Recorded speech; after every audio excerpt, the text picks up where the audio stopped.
Propagation.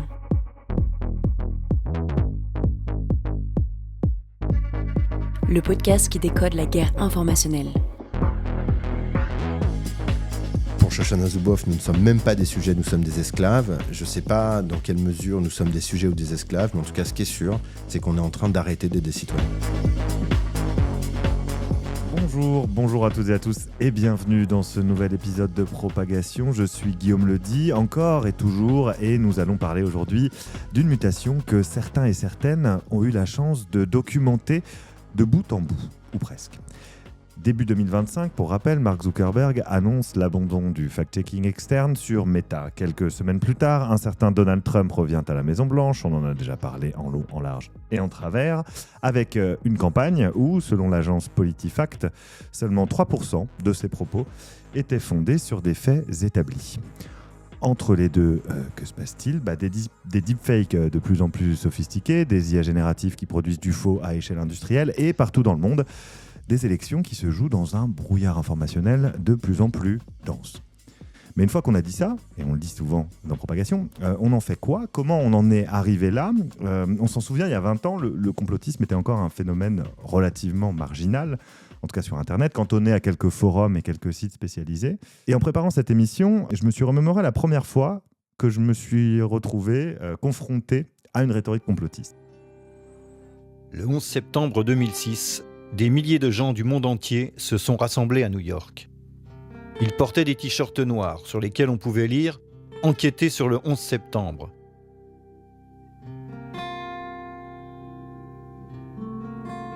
Pourquoi ?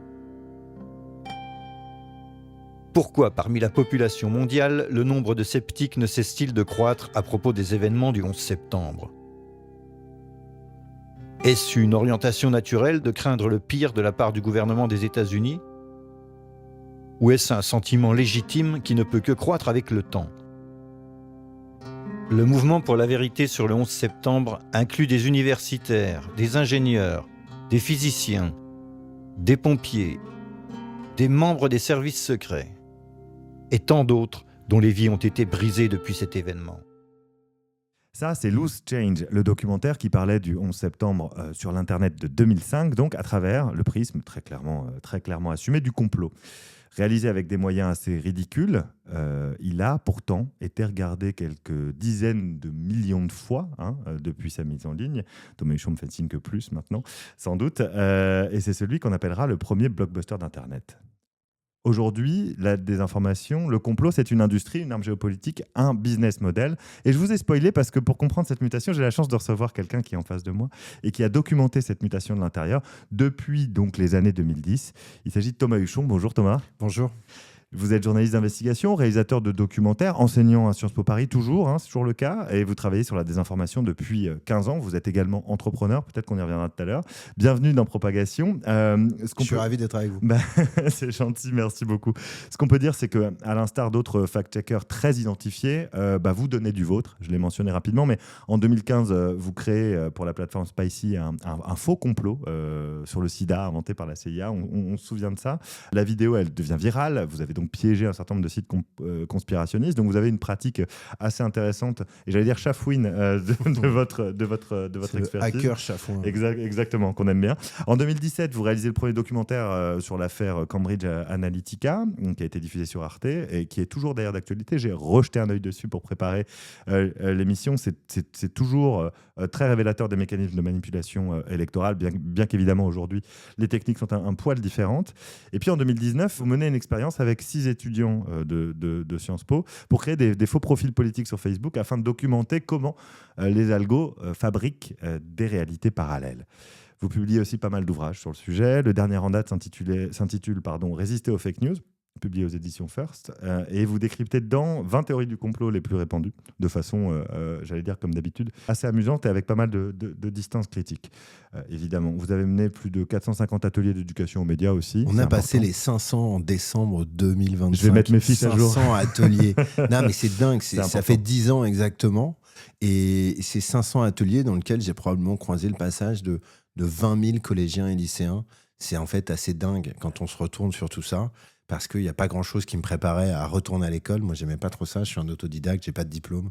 Je suis un peu l'imposteur de Sciences Po. Mes étudiants en 2e et 3e année ont plus de diplômes que moi.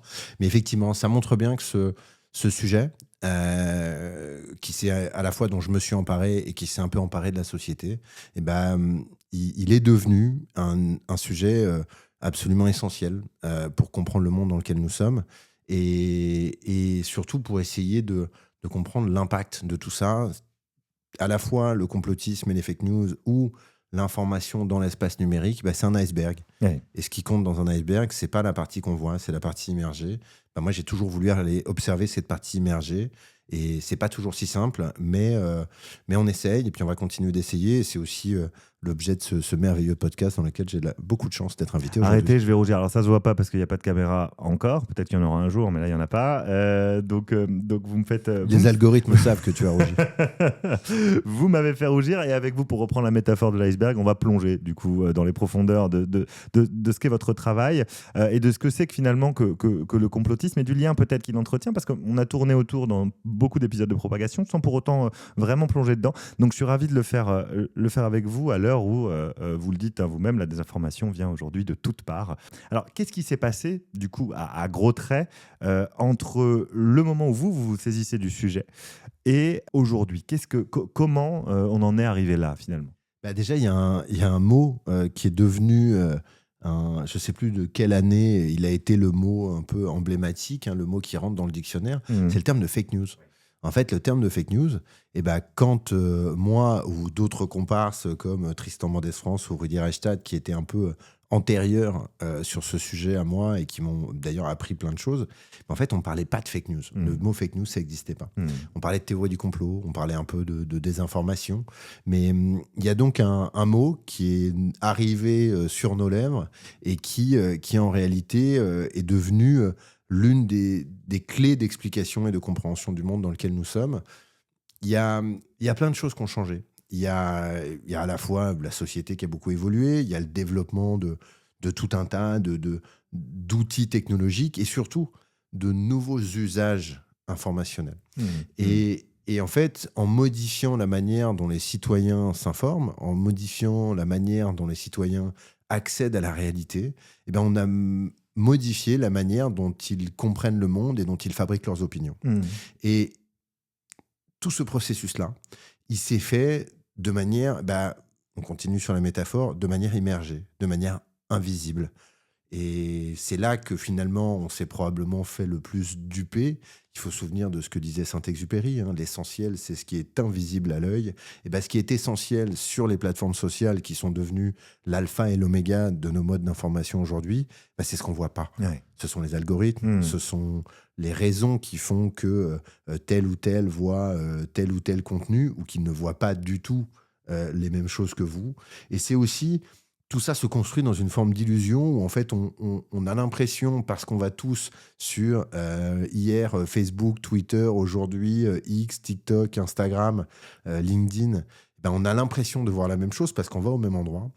Et en fait, on ne va pas du tout au même endroit. C'est pas du tout le même réseau social pour vous que pour moi. Vous connectez à LinkedIn, c'est pas non, le même en fait, on a principe. tous une espèce de couloir de nage dans lequel on ne voit jamais les autres et on a l'impression d'être dans la même piscine, alors que pas du tout. C'est le politiste Joël Gombin qui expliquait ça justement dans la nouvelle Fabrique de l'opinion. Je sais bien qui produit Propagation puisqu'il fait partie des cofondateurs. Et Joël, il avait cette comparaison que je trouve très pertinente, c'est de dire que c'est un peu comme si on était sur une espèce de place du village où on a l'impression d'être tous sur la même place, mais en fait, cette place du village est un échiquier et on est tous sur une case. Et on ne peut pas sortir de cette case, mais à chaque fois qu'on se déplace, on a l'impression d'être tous sur la même place et d'avoir la capacité de voir ce que voient les autres. Ouais. En fait, c'est pas du tout comme ça que ça se passe. Et toutes ces choses-là, elles se passent pas 1 à 2 fois par mois, comme quand on regarde un documentaire à la télévision. Elles se passent pas tous les jours, comme quand on lisait hier un quotidien ou quand on écoutait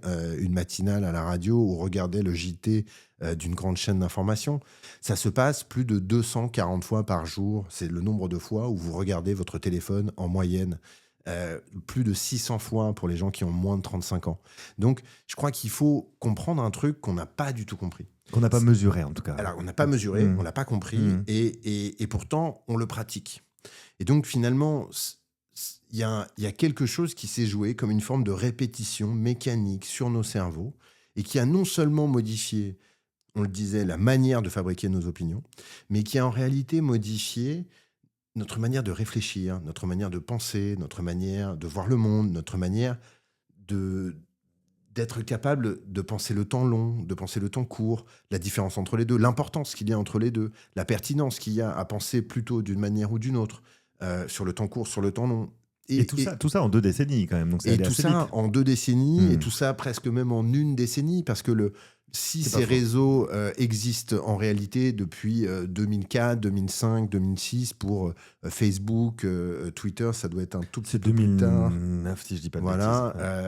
bêtises. Et en fait, c'est les pratiques et le nombre d'utilisateurs qui devient... 2006 dans l'oreille. Ouais, c'est ça, c'est 2006, voilà.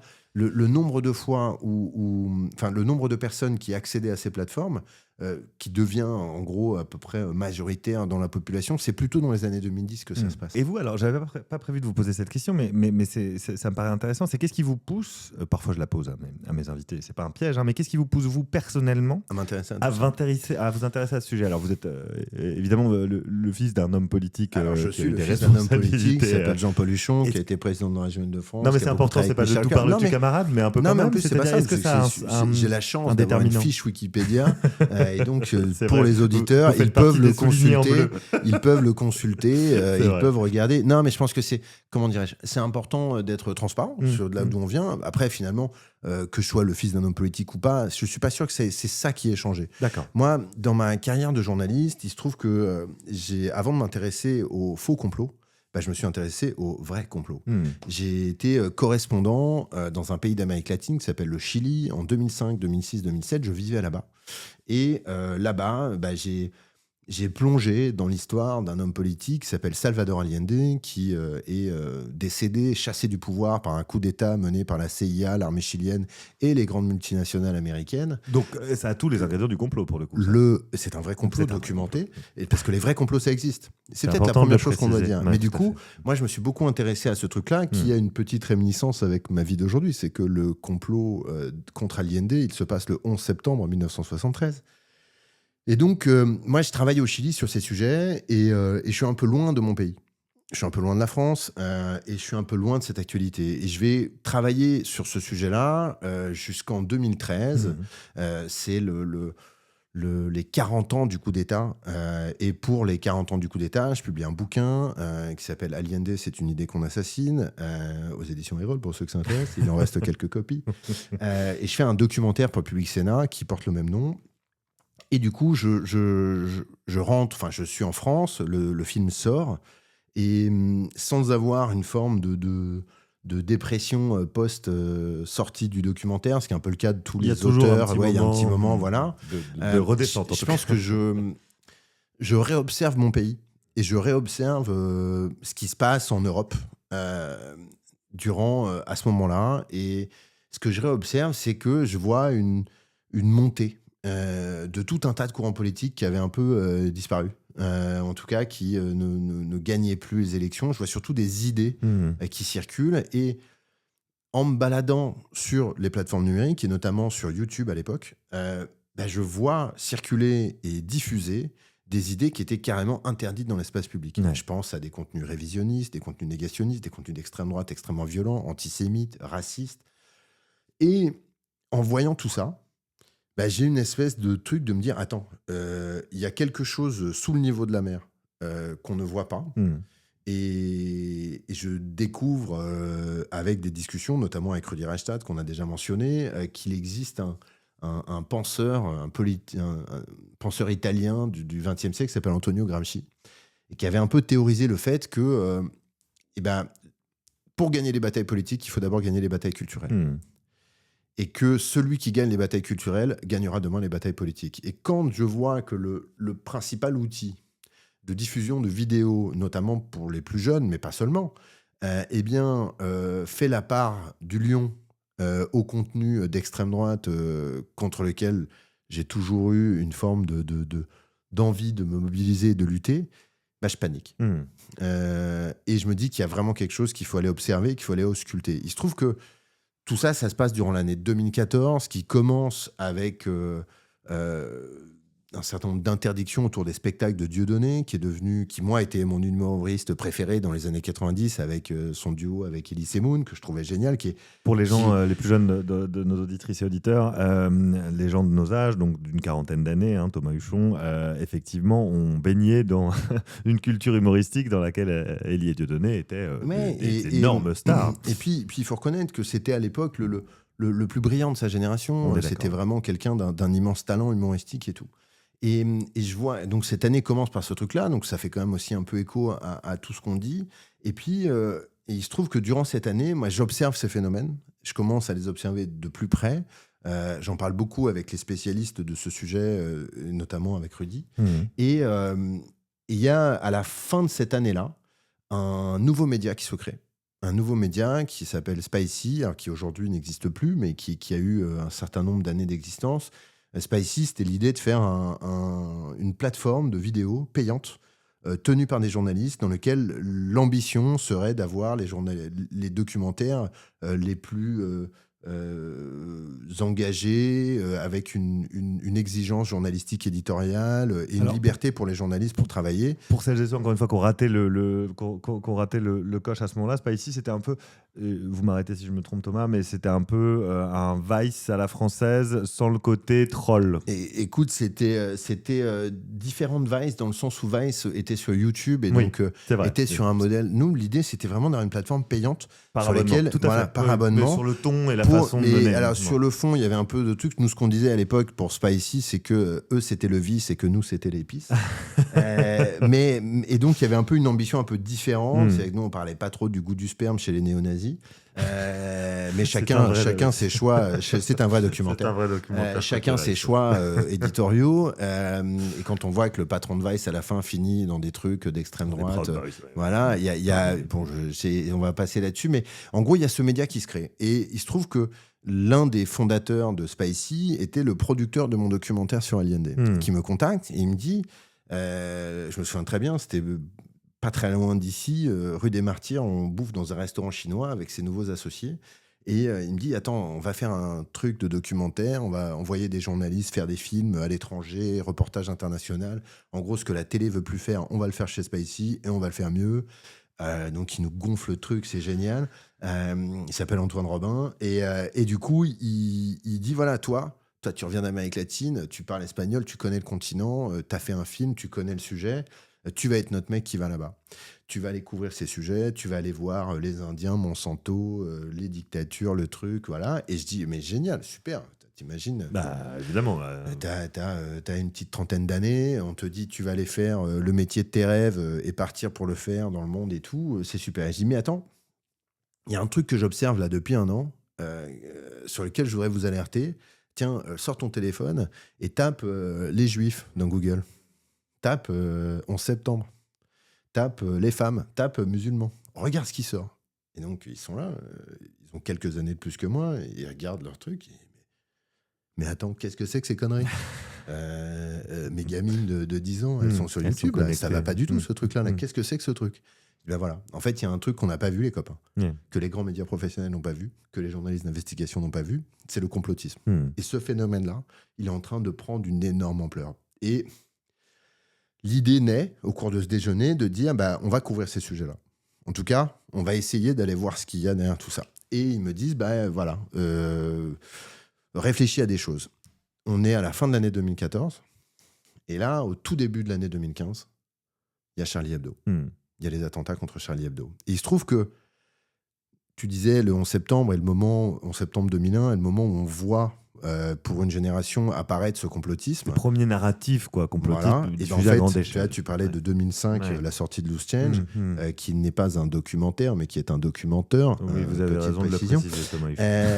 Mais on est là et on est écrasé par la violence de ce qui se passe, de nos confrères, parfois de nos potes, qui sont fait massacrer à la Kalachnikov dans une rédaction. Donc c'est en plein Paris. Enfin, faut quand même se dire ce que c'est. C'est quand même dingue, ce truc-là. Un traumatisme, oui. Et le réflexe, moi, je vais voir ce qui se passe sur Facebook. Et en fait, et le sociologue Gérald Bronner a bien documenté ce truc-là, dans les premières heures, il y a plus de 20 théories du complot qui circulent sur Facebook. Dans la première journée, il y a plus d'une centaine d'arguments complotistes différents qui sont diffusés sur Facebook autour des attentats de la Charlie. façon dont ça c'est des choses très précises ou des choses un peu plus larges. Voilà, il y a des trucs, il y a le policier Ahmed Merabet qui ne saigne pas, et donc comme il saigne pas, c'est pas vrai. Il y a la couleur des rétroviseurs du véhicule utilisé par les terroristes qui change sur 2 angles de vue de caméra, voilà. Enfin, il y a tout un tas de narratifs faux, bien entendu, mais qui circulent et qui prennent. Et je pense que pour tout un tas de gens qui avaient vu le truc du 11 septembre, en fait, c'est notre truc à nous. C'est le moment où les théories du complot débordent de l'espace purement complotiste et rentrent dans le truc mainstream. Et donc là, je me souviens très bien que cet après-midi-là, je reçois un message des fondateurs de Spicy qui me disent « Ok, là, je vois très bien de quoi tu nous as parlé.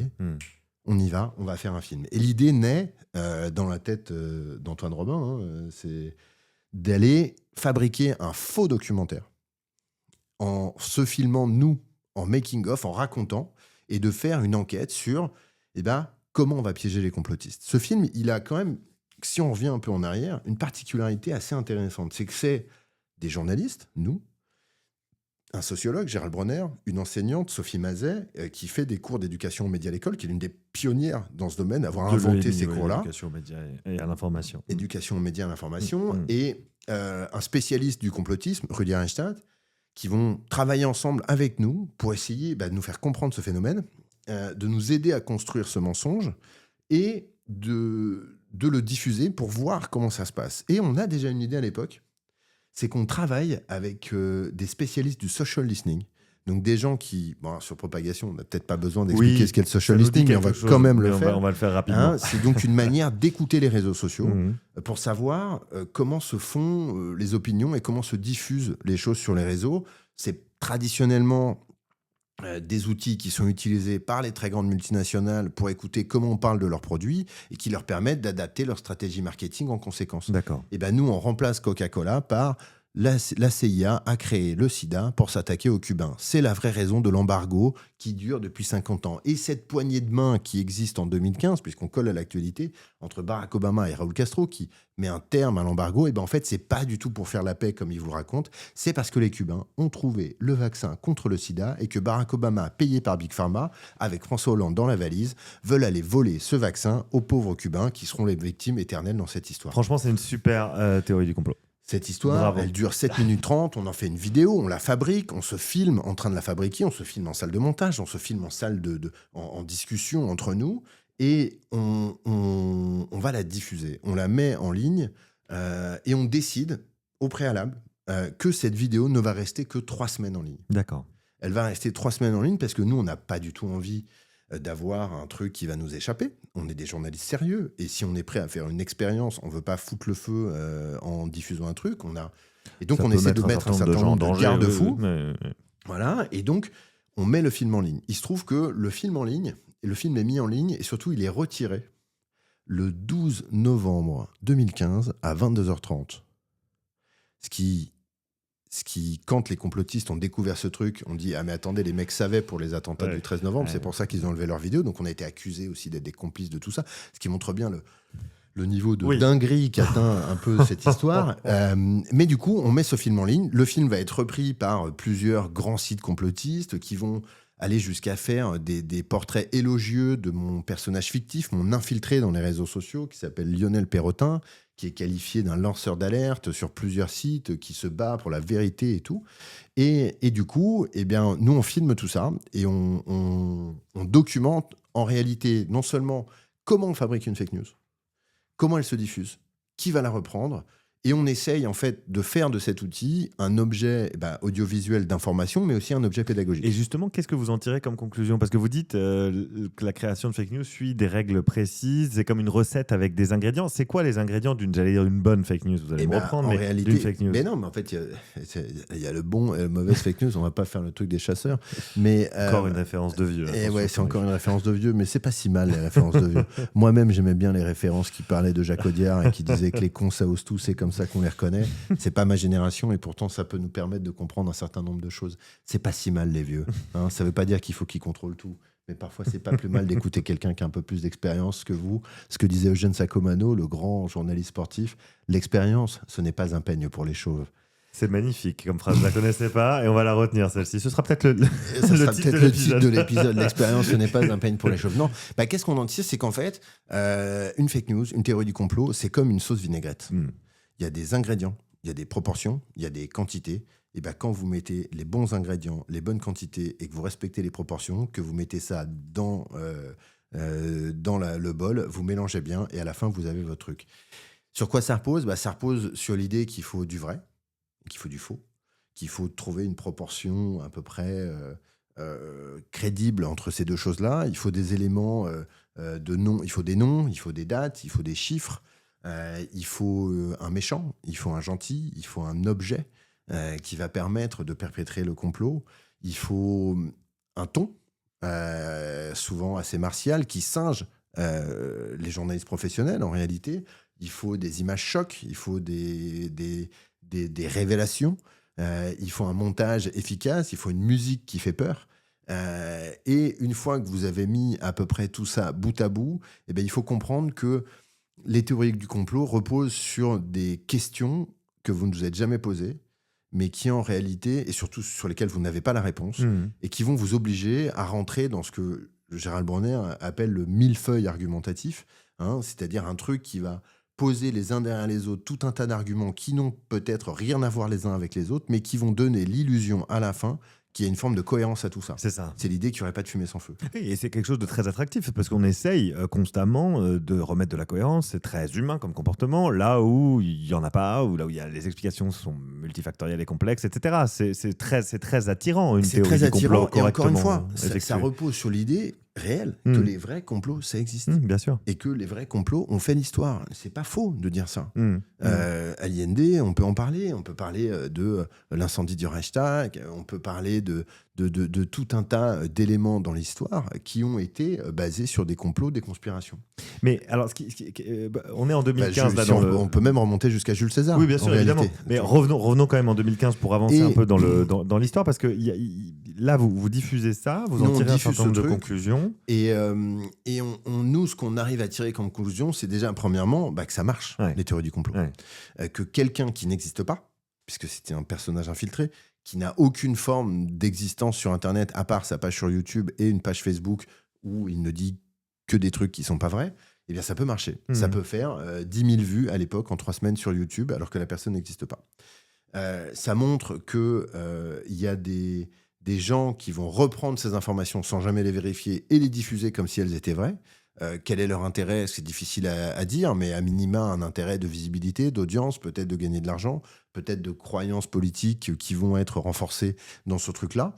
Mais donc, ça montre en réalité qu'il y a un nouvel espace informationnel.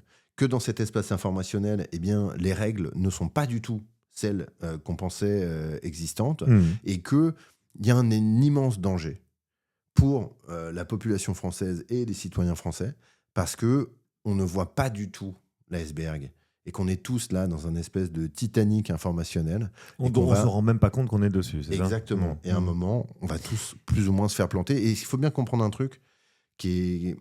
Les gens qui croient à tout ça sont pas débiles. Mais bien sûr. Et ça peut arriver à tout le monde. Tout le monde croit à une fake news à un moment ou à un autre. Ce qui est important, c'est de comprendre que le problème, c'est un peu nous. Et donc, c'est aussi un peu la solution. Je peux faire une confidence, si tu veux. Moi, récemment, moi aussi, j'ai créé une fake news.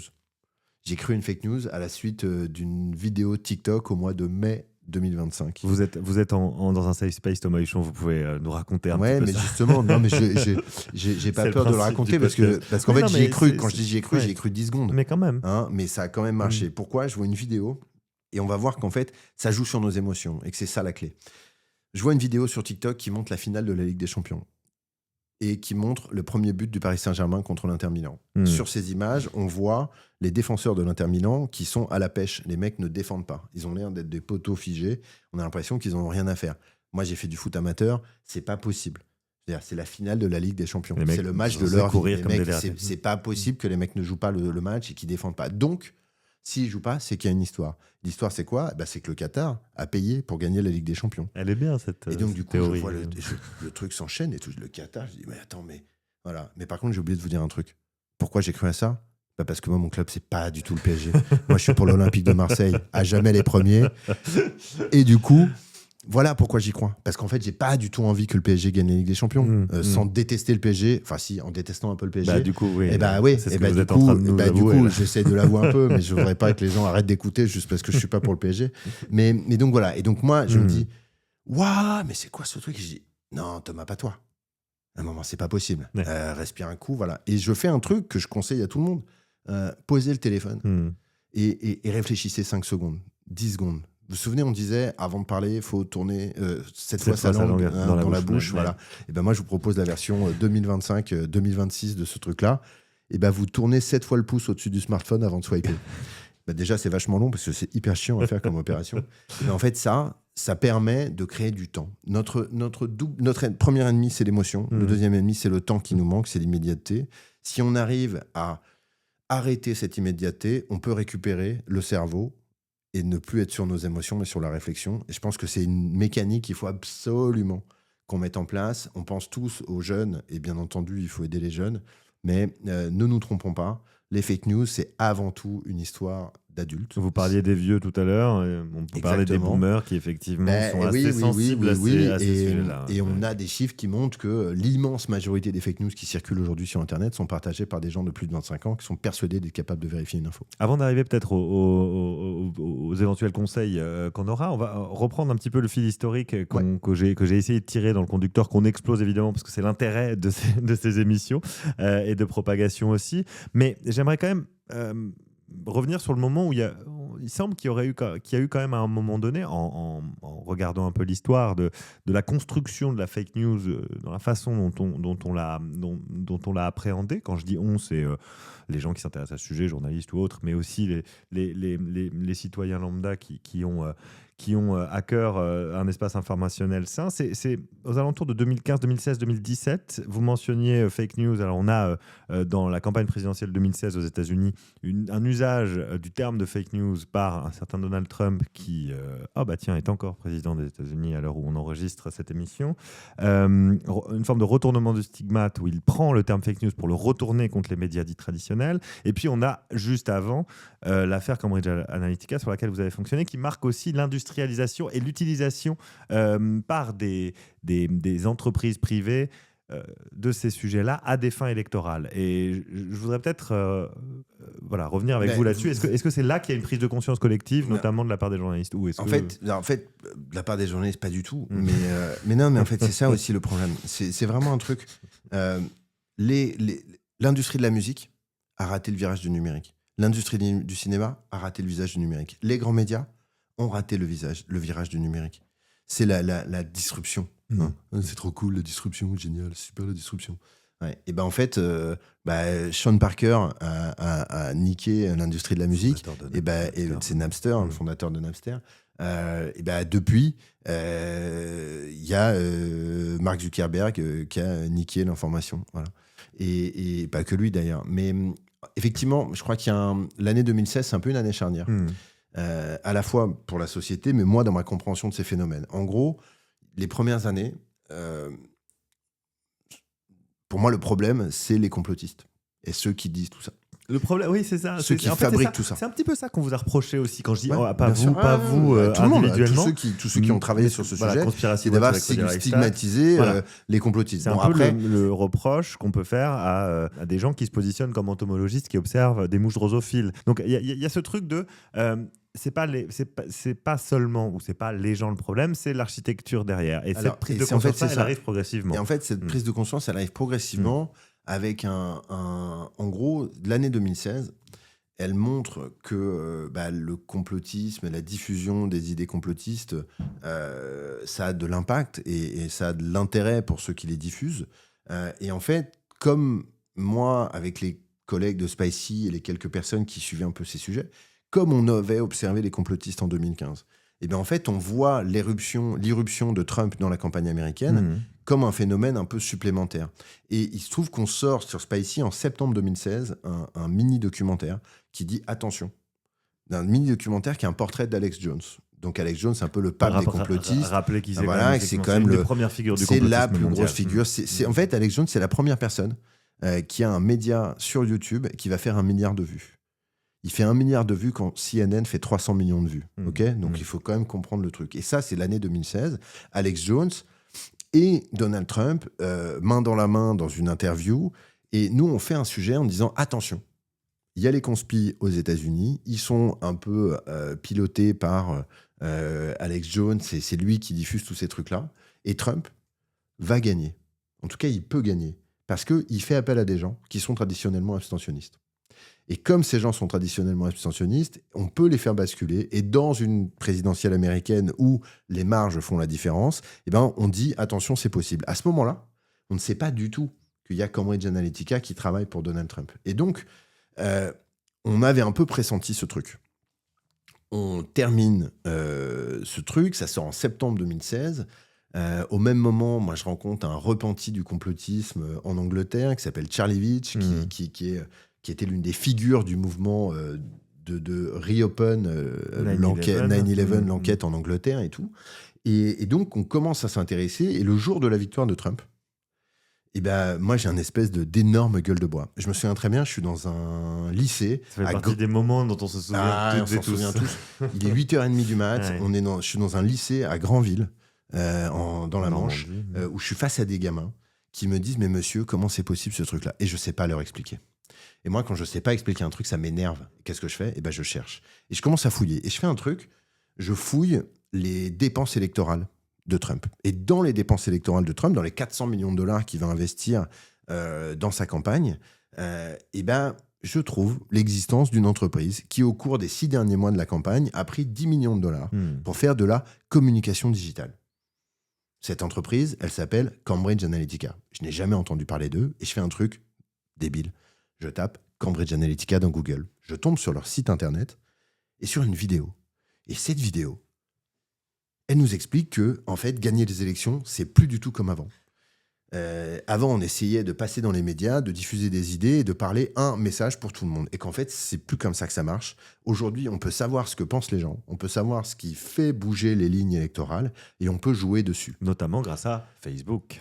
En utilisant les réseaux sociaux, à l'époque, principalement le réseau Facebook. Et je vois ce truc, je me dis, mais qu'est-ce que c'est que ce délire ? C'est hallucinant. Et je commence à fouiller et à essayer de comprendre qui y a derrière Cambridge Analytica, comment ça fonctionne, comment ça marche. On contacte des journalistes, des lanceurs d'alerte, on contacte Paul-Olivier Dehaye, qui est un mathématicien belge qui va beaucoup travailler sur l'affaire Cambridge Analytica, qui est cité à l'époque dans un papier de Verge, de Vice, en l'occurrence, qui est le premier papier vraiment sur l'affaire Cambridge Analytica. On a dit du mal de tout à l'heure, on peut dire du bien quand ils font des choses bien. Et je rencontre une journaliste britannique merveilleuse, qui est probablement la personne qui, moi, a le plus influencé ma réflexion sur ces sujets, qui s'appelle Carole Cadwalader. Carole Cadwalader, c'est la journaliste qui va, je l'espère, avoir le prix Pulitzer prochainement pour son travail sur l'affaire Cambridge Analytica. Et je rencontre Carole, enfin, je la contacte. Et du coup, elle m'ouvre un peu les portes. Et elle m'ouvre les portes, notamment des lanceurs d'alerte de cette histoire.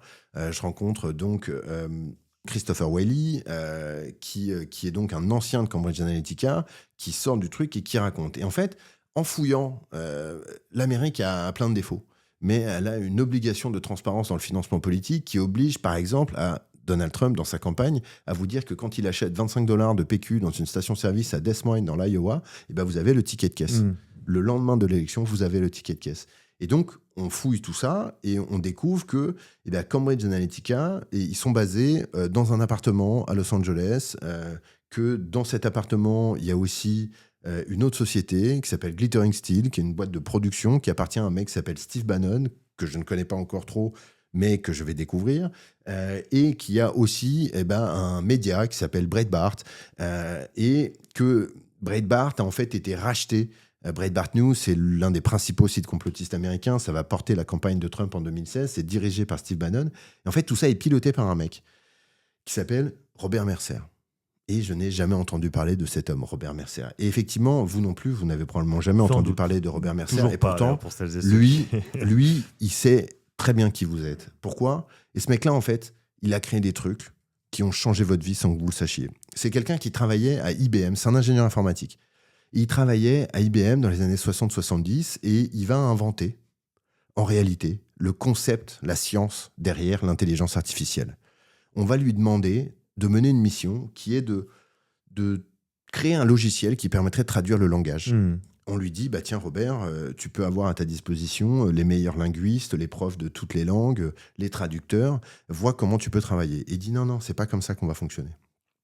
Moi, je vais prendre mon petit ordinateur et je vais mettre dans mon ordinateur tous les textes publiés par le Parlement canadien.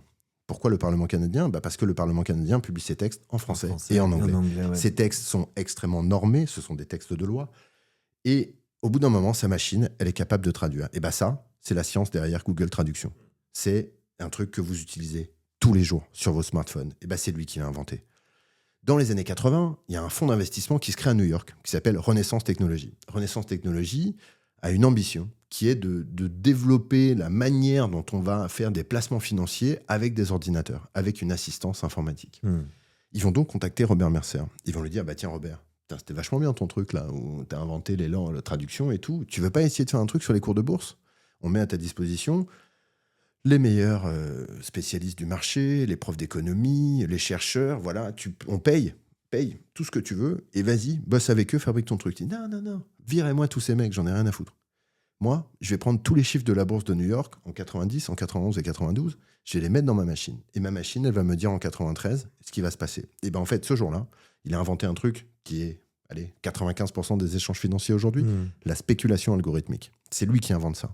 Donc c'est quand même le mec qui a inventé la science derrière l'intelligence artificielle, le mec qui a inventé la science derrière la spéculation algorithmique. Et en 2010, Robert Mercer, il a décidé de faire changer la loi américaine. Il va faire changer la loi américaine en modifiant la manière dont les entreprises ont le droit de financer la politique. Il va défendre l'idée que l'argent, c'est la liberté d'expression. Money equals free speech.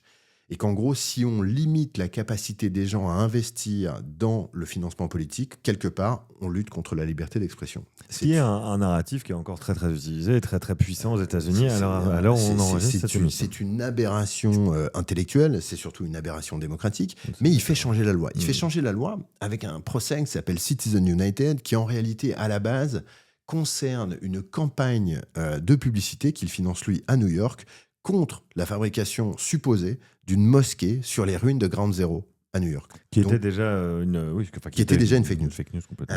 Et du coup, il gagne ce procès. Et quelques mois plus tard, Andrew Breitbart, qui est donc un activiste de droite, qui a créé un site qui s'appelle Breitbart News, il va mourir. Et son site va être un peu en jachère. En jachère. Il va le racheter. Il va mettre Steve Bannon à la tête de ce site et ils vont construire ensemble ce truc-là. Et Robert Mercer, après avoir inventé la machine à traduire le langage, après avoir inventé la machine à gagner de l'argent, il va inventer la machine à gagner les élections. Il va créer une société qui s'appelle Cambridge Analytica. Et tout ça, c'est transparent en réalité. Il y a des tas de documents qui le montrent et tout. Mais encore fallait-il savoir où chercher. Voilà, c'est ce que m'avait expliqué l'un des personnages qui est dans le film Unfair Game, qui était l'un des profs, directeur de l'université, de la partie journaliste de l'université de Columbia. Il m'avait dit, tu sais, il y a des endroits où il faut chercher beaucoup. Il y a des endroits où tu vas chercher des preuves. Et puis aux États-Unis, en réalité, tout est transparent, mais c'est l'aiguille dans la botte de foin. Si tu n'es pas capable de trouver l'aiguille, tu peux rien trouver, donc il faut chercher. Et donc, du coup, il me dit un truc que m'avait répété ensuite Carole Cadwalader. Il dit, Thomas, follow the money. Suis l'argent. Évidemment. Et donc, je regarde où est l'argent. Et je découvre effectivement que Cambridge Analytica est utilisé par Trump. Et je découvre donc qu'ils ont mené des campagnes pour lui. À l'époque, on ne sait pas encore que Cambridge Analytica a volé les profils Facebook des citoyens américains. Ce qui est quand même ça, l'un des enjeux fondamentaux de, voilà, de cette affaire. Ils volent les données personnelles des citoyens américains afin de faire des projections. L'illégalité la plus totale. Totalement. Ils vont créer... En fait, ils vont utiliser une science qui s'appelle la psychométrie. La psychométrie, c'est l'étude des comportements humains à travers les réseaux sociaux. et à travers les données personnelles. Ils vont escroquer un chercheur américain, américain qui s'appelle Michal Kosinski, qui dirige le département de psychométrie à Stanford. À l'époque, il est à Cambridge, à l'université de Cambridge. Il avait créé un test sur les réseaux qui s'appelait My Personality. Les fameux tests de personnalité qu'on a toutes plus ou moins... Quel personnage de Game of Thrones êtes-vous quel personnage de l'équipe de France êtes-vous BuzzFeed était très fort à ça, mais il y avait des tests qui se présentaient avec les atours un peu plus scientifiques à l'époque, et on les faisait toutes et tous, et on plongeait dedans. Et en fait, il existe une espèce d'échelle de la mesure des comportements humains et des psychés humaines qui s'appelle l'échelle Océan, et qui, du coup, va être utilisée par Cambridge Analytica. Ils vont voler les données Facebook et ils vont faire des projections comportementales des citoyens américains.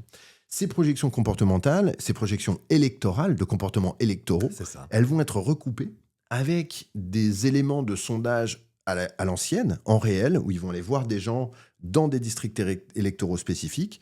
Et en gros, ils vont être capables de comprendre avant les autres l'électorat américain. Ils vont être capables de comprendre ce qui peut faire bouger l'électorat américain. Déterminant appuyé, notamment émotionnel, pour pouvoir faire basculer celles et ceux qui hésitaient, celles et ceux qui n'étaient pas sûrs, ou bien...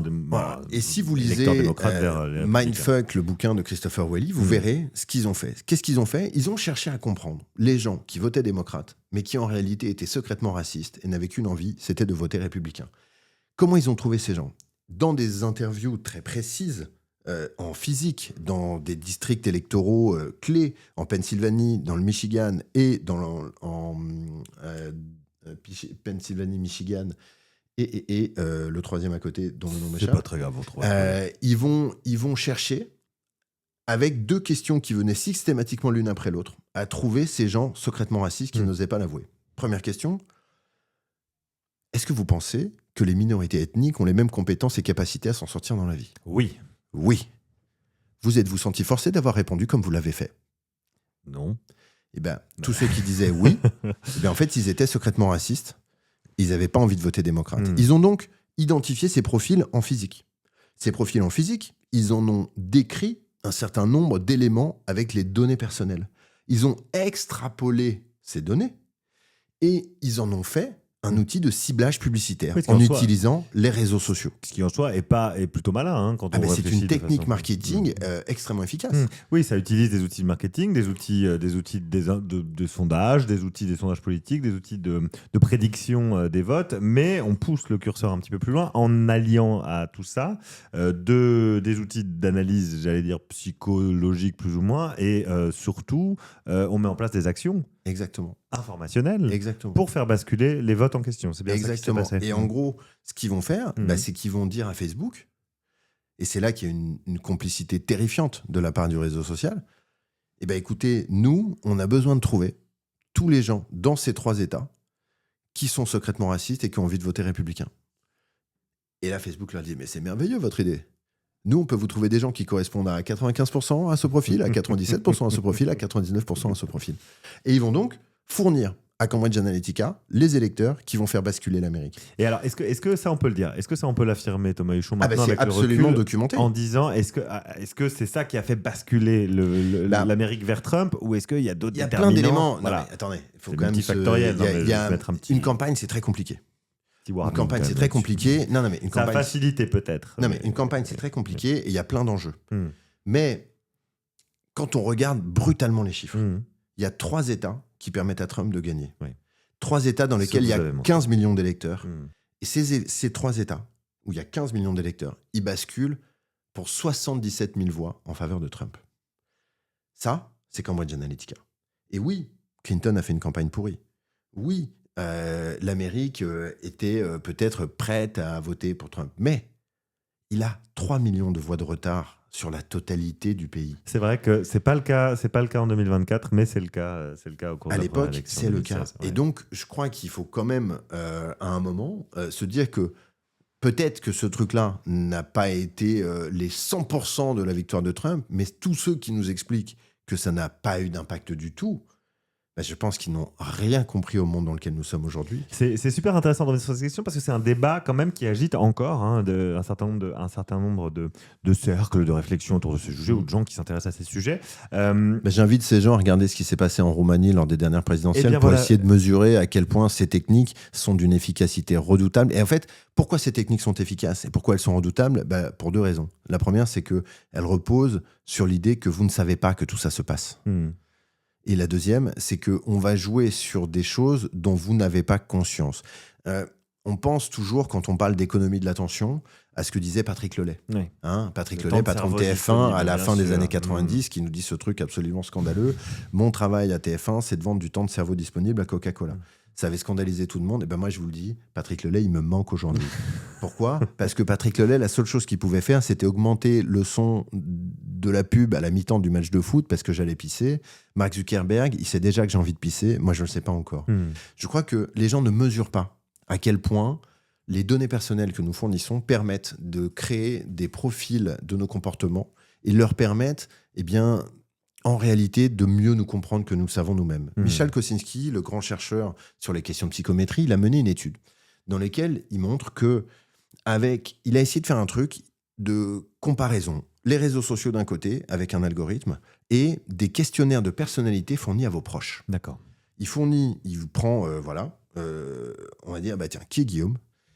Pour savoir qui est Guillaume, on va fournir un questionnaire à ses collègues, on va fournir un questionnaire à ses amis, et on va fournir un questionnaire à sa compagne.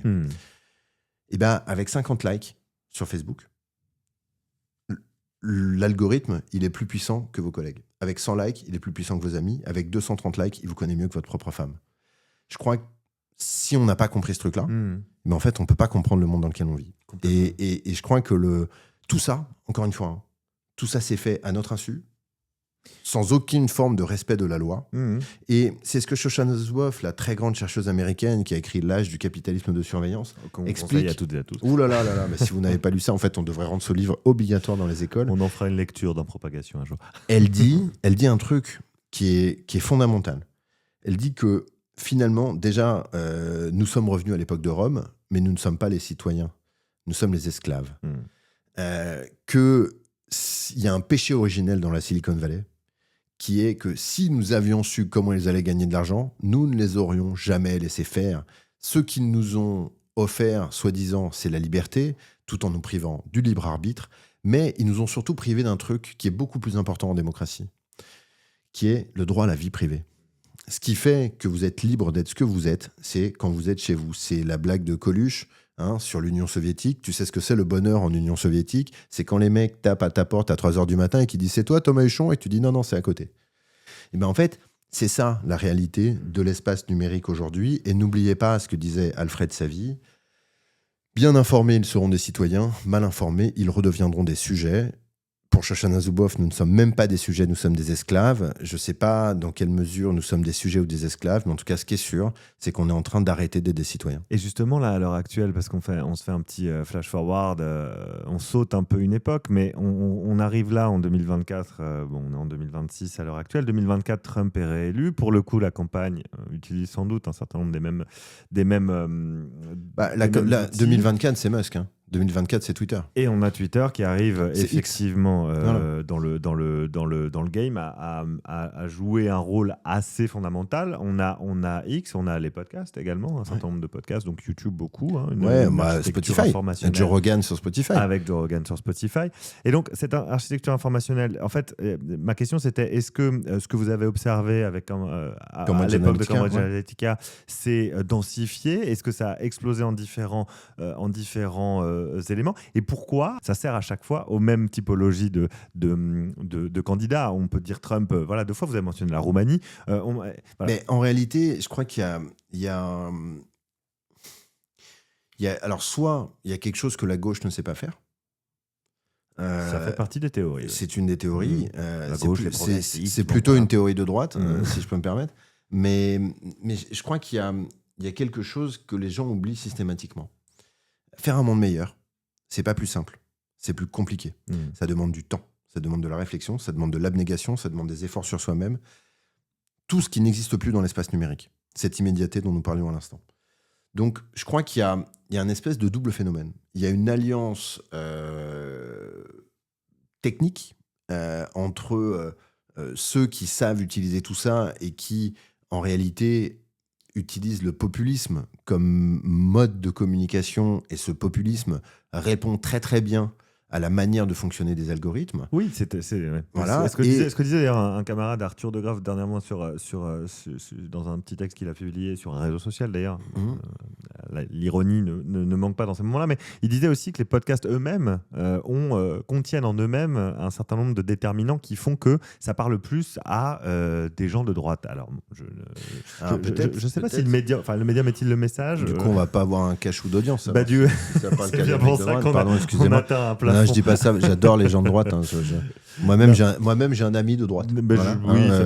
Ça doit non, il faut pas faire de discrimination là-dessus. La question n'est pas d'être de gauche ou de droite. La question est d'être collé à l'idée qu'il existe des faits et que ces faits doivent nous permettre d'établir nos vérités. Mon problème, c'est pas la gauche ou la droite, c'est ceux qui sont dans la croyance ou ceux qui sont dans la rationalité. Ouais. Et donc, je pense qu'il faut reposer le débat là-dessus. Le premier truc, c'est que l'appel à des trucs, des logiques populistes dans la manière de s'exprimer, eh bien, ça crée justement une forme d'avantage sur ces plateformes qui sont pensées pour capter notre attention, faire appel à la colère, à la haine, à la réaction émotionnelle. Et donc, il y a quelque chose qui fonctionne bien entre l'extrême droite, d'une certaine manière, et ce type de manière de fonctionner. Il ne faut pas oublier un truc, notamment dans l'espace informationnel français, c'est que le premier parti politique à créer un site internet dans notre pays, c'est le Front National en 1994, et que, n'ayant pas accès à l'estime de ce qu'ils voulaient, eux, aux grands médias professionnels, ils ont colonisé Internet. Complètement. Ils ont gagné la bataille éditoriale, mais surtout technique. Ils ont compris le référencement avant les autres. Ils avaient des blogs qui marchaient bien, ils ont eu des sites qui fonctionnaient bien, et quand sont arrivées les plateformes de partage de vidéos, ils ont gagné la bataille. Et par ailleurs, ils sont toujours positionnés pour la liberté d'expression, la liberté individuelle sur Internet, qui à une époque pouvait correspondre à des combats qu'une partie de la gauche libertaire menait également. Mais en réalité, ce qu'ils voulaient, c'est pouvoir dire des trucs négationnistes qui étaient interdits par la loi. On le savait à l'époque et on le voit maintenant. Donc il y avait quelque chose. Non, mais il y avait quelque chose de cet ordre-là. L'espace informationnel, il a continué à évoluer, il a continué à être porté là-dessus. Et je crois que pendant longtemps, on s'est un peu empêché, moi, mais d'autres aussi, des observateurs de ces phénomènes, de penser qu'il y avait derrière les patrons des GAFA des motivations politiques. En gros, on se disait, ils veulent gagner du fric, et ils gagnent plus de fric en faisant plus d'audience. Les contenus choquants, violents, clivants, faisant appel à la colère, faisant plus d'audience, eh bien, c'est pour ça qu'ils les mettent en avant. Ouais, et donc, on se disait qu'il y avait une espèce de logique assez dégueulasse, il ne faut pas le nier, mais que c'était uniquement pour gagner de l'argent. Et puis depuis, l'homme le plus riche du monde fait des saluts nazis. Et donc, je pense que, personnellement, quelqu'un qui fait un salut nazi, j'ai un peu l'impression que c'est un message politique qu'il nous envoie. Le problème, c'est quand Elon Musk fait un salut nazi, l'idiot regarde le doigt. Et ouais, quand le sage montre la lune, l'imbécile regarde le doigt. Et donc, j'ai l'impression qu'on est des imbéciles et qu'on regarde le doigt, alors qu'en fait, on devrait regarder la lune. Et alors moi là, en l'occurrence, je regarde l'heure qui tourne. La lune, en l'occurrence, c'est une croix gammée. et je crois que quand quelqu'un fait des saluts nazis, il faut arrêter de penser qu'il n'a pas d'opinion politique. On est d'accord. Et donc, je crois qu'on n'a pas vu un truc. Les mecs avaient l'air cool. Ils fumaient des pétards avec leur sweat à capuche et leurs crocs dans la Silicon Valley. Ils étaient sympas. Ils pensaient le monde différemment. C'était super. Mais en fait, non. Ces mecs étaient financés par Peter Thiel. Peter Thiel, c'est donc le patron de Palantir, c'est le primo-investant dans Facebook, c'est probablement le mec le plus influent de la Silicon Valley. Sa vision du monde, c'est la Servante écarlate. Donc, c'est quelqu'un qui vit au XVIIe siècle dans un truc totalement totalitaire, aberrant dans son cerveau, et qu'on essaie de prendre pour un mec moderne. Mais du coup Thomas Huchon, qu'est-ce qu'on fait ? Ça fait voilà, tout cet épisode, je disais, je regarde l'heure qui tourne, parce que malheureusement, on approche de l'heure, et c'est la limite qu'on se fixe. Ouais, je suis d'accord. On n'est pas à la radio, il faut que je chercher mes enfants, donc tu vois, on a tous le même problème. À un moment, il y a des vrais trucs en dehors de l'espace numérique, des trucs qui crient et qui courent dans la rue. Justement, qu'est-ce qu'on fait pour j'allais dire qu'est-ce qu'on fait pour nos enfants ? Alors, on va pas se faire lyrique. Non, c'est pas ça. Mais qu'est-ce qu'on fait maintenant ? C'est-à-dire que là, vous avez bien dressé le tableau. On est revenu très en arrière pour arriver là où on en est. J'ai pas envie que vous me disiez on fait de l'éducation aux médias, parce que bien évidemment, il faut en faire. Non. Mais qu'est-ce qu'on fait individuellement et collectivement pour sortir de ces mécaniques-là ? 1, éducation. Quand Il même. faut éduquer. Non, mais oui, c'est fondamental. Il faut, mais éducation, pas que éducation aux médias, éducation à la technologie, comprendre les algorithmes, comprendre comment ça fonctionne, savoir que ça existe. Et donc, dans cette partie éducation, en réalité, on s'est trompé depuis 10 ans. On a essayé d'apprendre aux gens à faire du fact-checking. Les gens ne vérifient pas les informations, je vous le dis. Personne ne vérifie les informations. Vérifier une information, c'est un travail de journaliste. C'est très long, très compliqué. Et les citoyens ne le font pas. Ce que font les citoyens, c'est consulter un site de fact-checking. Un tiers de confiance. C'est comme ça que fonctionnent les sociétés démocratiques. Bien Moi, sûr. je ne sais pas faire des opérations à cœur ouvert. Je ne sais pas construire une fusée. Je ne sais pas voter les lois. Je fais appel à un médecin. Je fais appel à Thomas Pesquet pour les fusées. Et pour les lois, je vote pour un député. J'ai malheureusement un peu l'impression que les députés pour qui j'ai voté aussi ne savent pas voter les lois. Mais ça, c'est un autre type de problème. Donc, on est dans une société de la délégation. Et donc, en réalité, on s'est trompé un peu dans notre manière d'aborder l'éducation aux médias en faisant un truc qui était d'essayer d'apprendre aux gens à devenir des journalistes. C'est pas comme ça que ça marche. Ce qu'il faut apprendre aux gens, c'est à repérer les mensonges et à repérer les menteurs. Parce que c'est possible, c'est une recette de cuisine. En réalité, les mensonges, ça fonctionne toujours de la même manière. Donc, on peut les repérer. Donc, c'est un peu comme si on se disait, regardez, on va faire une balade en forêt, c'est cool. Et si je vous disais, on va faire une balade en forêt, c'est cool, mais il y a des loups, vous ne faites pas la même balade. Exact. Sachez qu'il existe des fake news sur les réseaux sociaux. Sachez que tous vos gestes sont traqués, comme vous le disiez, Voilà. les métadatas, etc. Et un chiffre, tout simplement. La dernière étude Sysmods qui est sortie au mois de novembre dernier nous dit que pour le moins mauvais des réseaux sociaux, YouTube, 10% de fake news en moyenne. Pour le pire, TikTok, 20% de fake news, chiffre qui monte à 33% si on inclut les contenus relevant plutôt de l'incitation à la haine, à la violence, à la colère. Donc, il y a un espace informationnel où il y a entre une info sur 10 et une info sur 3 qui est mauvaise. Sachant que Sysmods va ressortir un nouveau rapport dans pas longtemps et peut-être que ces chiffres vont augmenter du fait de l'industrialisation. C'est totalement possible. En tout cas, ça dit quand même qu'il y a un endroit où il y a potentiellement entre 10% et 33% de trucs fake, et il y a un espace dans lequel il n'y en a pas du tout.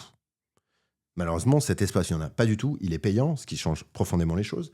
Mais il faut quand même qu'à un moment, les citoyens se rendent compte d'un truc. C'est que si les tomates étaient gratuites chez Franprix, elles seraient dégueulasses. Donc si l'info est gratuite, il y a un problème. C'est soit vous êtes le produit, ça je ne devrais pas le dire dans propagation, mais si c'est gratuit, c'est toi le produit. Il y a un moment, il faut aussi comprendre ce truc-là. Donc le premier truc à faire, c'est éduquer la population sur ces sujets-là, non pas lui apprendre à penser, ça c'est des conneries de penser que c'est ça qui se passe. Oui, au c'est contraire, dangereux. Non mais en plus, c'est pas du tout ce qui se passe dans les cours d'éducation aux médias. Au contraire, on n'apprend pas aux gens à penser, on apprend aux gens à se rapprocher des faits pour les poser sur la table et penser par eux-mêmes. L'idée, c'est pas de les priver de leur liberté. À faire leurs propres recherches. C'est de leur rendre. À un moment, il faudra les faire. Mais c'est l'idée. C'est pas de les priver de la liberté d'expression. C'est de leur redonner du libre arbitre. La liberté d'expression sans libre arbitre, franchement, je sais pas très bien à quoi ça sert. C'est une cautère sur une jambe de bois. Premier truc, éducation. Le deuxième élément, c'est un mouvement citoyen qui va exiger de ces plateformes la transparence sur la manière dont elles fonctionnent. Il n'y a pas de raison qu'on ait quelqu'un qui goûte la formule de Coca-Cola pour nous dire si c'est bon ou si c'est mauvais et qu'il n'y ait personne qui regarde les algorithmes. Évidemment. Il faut absolument qu'on sache comment tout ça fonctionne. C'est vrai pour les plateformes numériques et c'est encore plus vrai pour l'intelligence artificielle. Donc, il y a un vrai truc à penser qui est de dire 1. Éducation, 2. Exigence de transparence. Et avec ces deux éléments-là, on peut arriver à la troisième solution, la régulation de ces univers. C'est pas normal que quelqu'un ne soit jamais responsable de ce qu'il dit. La loi française, elle date un peu, 1881, la loi sur la liberté de la presse, elle dit que oui, il y a la liberté d'expression, mais elle est conditionnée à 2 choses. La première, c'est que vous devez être identifiable. Ça ne veut pas dire qu'on n'a pas le droit d'avoir des faux profils sur les réseaux. Ça veut dire que quand on contacte les réseaux pour savoir qui vous êtes, quand vous avez dit un truc, ils doivent donner votre identité. Pourquoi ? Parce que la deuxième condition, c'est que vous devez être tenu comptable de vos propos. Si une société dans laquelle on pourrait dire n'importe quoi sur n'importe qui, sans jamais avancer le moindre preuve, sans jamais pouvoir être poursuivi pour les propos qu'on a tenus, mais est-ce que ça c'est une démocratie ou est-ce que c'est un procès stalinien ? Je pense que derrière votre petit écran, vous avez répondu à cette question. Donc on est en train de nous faire croire que ces espaces sont la liberté, alors qu'en fait ils sont des espaces de surveillance, dans lesquels on a transformé la liberté d'expression en procès stalinien. Il faut réguler cet espace. C'est pas normal que ces multinationales aient le droit de faire ce qu'elles veulent. Moi, je les compare aux multinationales du tabac, je les compare à Monsanto. Et quand on voit les dernières informations qui, en plus, pour le coup, sortent du cadre de l'espace informationnel, qui parle plutôt de la manière dont les publicités sont gérées sur ces plateformes, on découvre qu'il y a des processus internes chez Facebook, en l'occurrence, qui vont permettre aux employés de Facebook d'éviter les régulations publicitaires dans les pays dans lesquels ils agissent, et que tout ça va être géré par une IA qui va tellement vite qu'aucun fonctionnaire de la DGCCRF soit capable de le détecter. Ouais. Et en l'occurrence, c'est le cas sur lequel on a le plus d'informations, ne concerne même pas les fonctionnaires français, il concerne le Japon, dans lequel on avait un tout petit peu l'illusion, en tout cas moi je l'avais, que les fonctionnaires qui géraient les questions économiques au Japon étaient un petit peu au top du top dans la manière de gérer les fraudes. On voit bien cette image-là, c'est un pays assez moderne sur tout un tas d'aspects. Mais en fait, non, pas du tout. Eux aussi, ils sont comme nous et ils sont en train de se faire blouser par un écran de fumée. Tu parlais d'un brouillard informationnel, là c'est le brouillard sous la neige, et face à nous, on a un iceberg, un tsunami et potentiellement un ouragan. Et en fait, à quel moment on se réveille ? À quel moment on dit stop ? Je crois que ce moment, vivement 2024, je crois que ce moment, il est malheureusement un peu derrière nous, mais il faut absolument qu'on se réveille. L'heure tourne, et je voudrais quand même pas laisser les gens dans propagation avec l'idée que le monde est fini et que tout ça est terminé. Moi, je crois pas du tout qu'on ne peut rien faire. Je crois qu'on peut faire quelque chose. Je crois qu'on peut arriver à pousser les pouvoirs publics à considérer que ces plateformes ne sont pas des tuyaux, mais qu'ils sont des médias et qu'ils doivent être responsables de ce qu'ils diffusent. Il n'y a aucune raison de considérer que Meta, X, Instagram, TikTok sont des tuyaux. Ce sont des médias. Pourquoi ? En fait, il y a 3 questions. Est-ce que tu vois ce que je vois ? Non. Ça veut dire qu'il y a une éditorialisation. 2, est-ce qu'ils diffusent de l'information ? Oui. Est-ce qu'ils gagnent de l'argent en faisant ces 2 premières opérations ? Oui. Est-ce que ça s'appelle un tuyau ? Non, c'est un média. Et donc, il faut arrêter de se laisser berner par tout ça. Le dernier à s'en être rendu compte, c'est notre président Emmanuel Macron, qui a découvert que même lui, quand il était victime d'une fake news qui diffusait l'idée qu'il y avait un coup d'État en France sur Facebook, quand il appelait Meta, on lui riait au nez. Je pense qu'il est temps qu'on arrête de se faire rire au nez. Je pense qu'il est temps qu'on change les choses. Et vous le savez aussi bien que moi dans Propagation, finalement, ces plateformes, elles ont beaucoup plus besoin de nous que nous n'avons besoin d'elles.